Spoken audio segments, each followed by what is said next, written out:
సందీప్ రెడ్డి వంగ తన ట్విట్టర్లో పెట్టిన పోస్ట్ మాత్రం ఇప్పుడు సోషల్ మీడియాలో చాలా మటు కూడా వైరల్ అవుతుంది. అయితే మీరు స్టోరీ మొత్తం లీక్ చేసినా చేసుకోండి, నాకు మాత్రం ఎలాంటి ప్రాబ్లం కూడా లేదు అనే విధంగా ఆయన దట్టి పిఆర్ గేమ్స్ అనే విధంగా హ్యాష్ ట్యాగ్తో పాటు ఈ విధంగా ట్విట్టర్ పోస్ట్ మాత్రం పెట్టడం జరిగింది. సో దీని వెనకాల ఒక పెద్ద స్టోరీ మాత్రం ఉంది.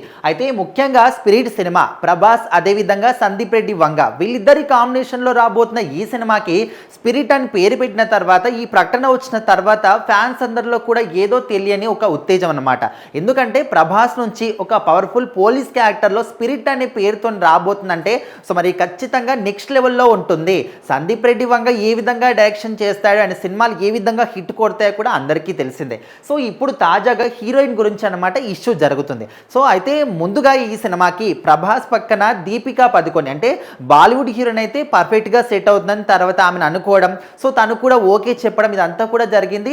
ఆల్మోస్ట్ ఓకే అనుకున్నారు, ఆ న్యూస్ కూడా బయటికి వచ్చింది. సో ఆ తర్వాత ఏంటంటే దాని వెనకాల ఒక పెద్ద స్టోరీ జరిగింది. ఇక్కడ దీపికా పదుకొనే ఈ సినిమాలో నటించడానికి కొన్ని రూల్స్ పెట్టింది, కొన్ని కండిషన్స్ కూడా పెట్టింది. అదేవిధంగా తన పిఆర్ టీం కూడా మా మేడం ఓన్లీ 6 గంటలు మాత్రమే వర్క్ చేస్తుంది, ఆ తర్వాత తనకి బేబీ ఉంది కాబట్టి బేబీ కేర్ చేసుకుంటుంది, తనకి ఫీడింగ్ చేస్తుంది, సో అందుకోసమని 6 గంటలు మాత్రమే వర్క్ చేస్తుంది అనే విధంగా చెప్పడం జరిగిందంట. సో దానికి తోడు దీపికా పదుకొని కూడా అంటే రెండింటికి 3 రెమ్యునరేషన్ అడగడం కావచ్చు, తనకు సంబంధించి కొన్ని రూల్స్ అండ్ కండిషన్స్ పెట్టడం కావచ్చు, సో ఇలాంటివన్నీ కూడా చేసిందంట. సో మరి సందీప్ రెడ్డి వంగ గారు అంటే ఆయనకు ఒక డిఫరెంట్ టైప్ ఆఫ్ యాటిట్యూడ్ ఉంటుంది.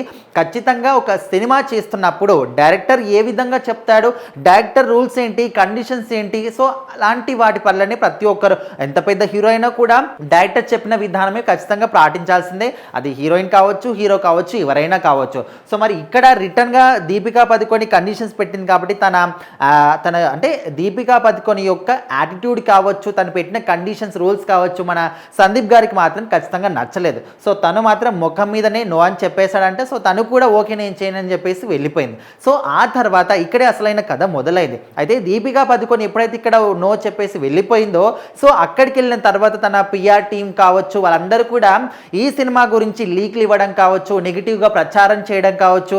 ముఖ్యంగా ఇప్పుడు ఒక హీరోయిన్ ఓకే చెప్పిందంటే ముందుగా సినిమా కథ అంతా కూడా డైరెక్టర్ చెప్పిన తర్వాత ఓకే చెప్తారు. సో అదేవిధంగా సందీప్ గారు చెప్పిన కథ అంతా కూడా దీపికా పదుకొని విన్నది కాబట్టి తన పిఆర్ టీం ద్వారా తను ఓవరాల్గా ఈ సినిమాకి సంబంధించి లీక్ పాయింట్స్ ఏంటి, స్టోరీ ఏంటనే ఒక చిన్న చిన్న పాయింట్స్ ద్వారా సినిమా మొత్తాన్ని కూడా ఎలివేట్ చేసే కొన్ని కార్యక్రమాలు అనేటివి వాళ్ళ పిఆర్ టీం వాళ్ళందరూ కూడా చేస్తున్నారనమాట. సో అలాంటివన్నీ కూడా చూసిన తర్వాత సందీప్ గారు రియాక్ట్ అయ్యి ఈ విధంగా తను మాత్రం డర్టీ పిఆర్ గేమ్స్ అనే విధంగా ఒక హ్యాష్ ట్యాగ్ పెట్టి ట్విట్టర్ పోస్ట్ పెట్టాడు. ఒక డైరెక్టర్గా ఒక నరేషన్ అంటే ఒక కథని నరేట్ చేయడానికి కొన్ని సంవత్సరాల సమయం పడుతుంది. ప్రతి ఒక్క పాత్రని డిజైన్ చేసుకొని తను ఎక్కడ ఎవరు ఉండాలి, ఏ కథకి ఎవరు సెట్ అవుతారో, ఏ విధంగా ఈ కథను మలుపు తిరపాలి, ఇక్కడ ట్విస్ట్ ఏంటి, టర్న్స్ ఏంటని ప్రతి ఒక్కటి కూడా పర్ఫెక్ట్గా ఉండడానికి వాళ్ళు డే అండ్ నైట్ కూడా ఆ కథ గురించి ఆలోచించి కొన్ని సంవత్సరాలు కష్టపడి ఒక కథను రాసుకుంటారు. సో అలాంటి దాన్ని మీరు ఈ విధంగా చేస్తున్నారు కరెక్ట్ కాదు.